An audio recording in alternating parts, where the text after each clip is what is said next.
Nama saya Ratmin Sari Dumala. Ini adalah tugas video pertama saya. Mengenai asking about time, day, date, and the season. Enjoy watching. What time is it now? It's now 10:35. What day is it today? Today is Thursday. What is the day today? Today is the 1st of May.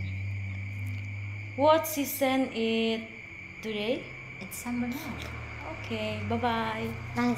Halo, ini adalah tugas video kedua saya.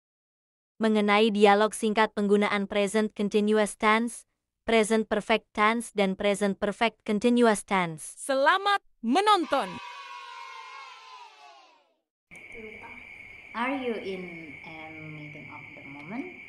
I finished attending the meeting an hour ago. Oh, after this, what activities will you do? I will take a break. You have weekend in the office for the years? Yes, I have been working for 2 years. Bye-bye.